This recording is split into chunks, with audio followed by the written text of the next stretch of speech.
There is a quiet form of power that most people do not talk about. And no, it is not military power, it is not economic size, but it is the power to set standards. Standards decide what counts as quality, what counts as progress, and what counts as success. And if you do not set the standards, you are definitely forced to live by someone else's standards. And this is Africa's deepest political challenge.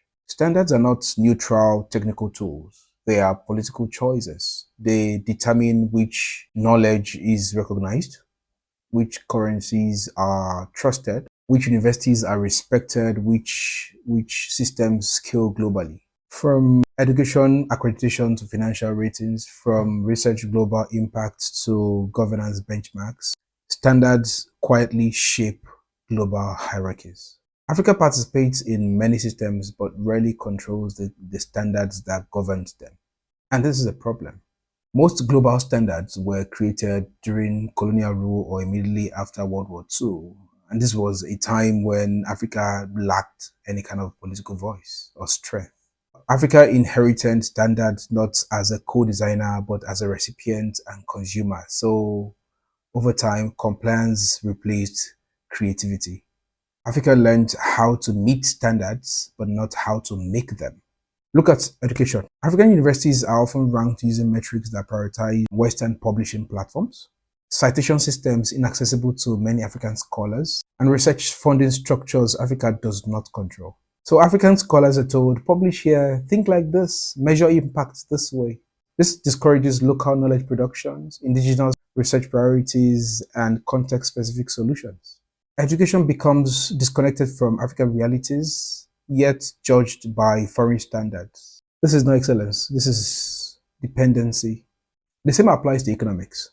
Credit ratings, trade certifications, and financial benchmarks determine which countries are considered safe or risky.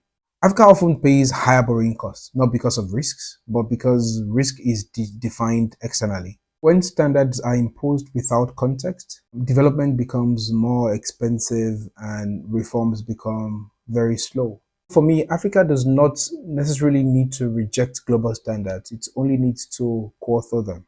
This requires political courage and continental coordination. First, Africa must strengthen institutions that generate data, that fund research, that set benchmarks, and accredit quality.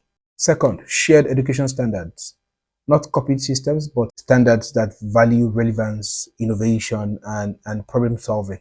Third, political unity. No single African country can set global standards alone, but a continent of 1.4 billion people can do this.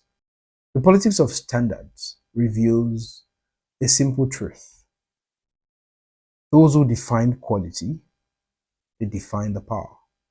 Africa's reform challenge is not to only improve standards, but to really redefine what standards mean. Until Africa participates fully in setting standards, it will always be catching up and never setting the pace. And so for me, there's no question, Africa must get it right. And we will get it right.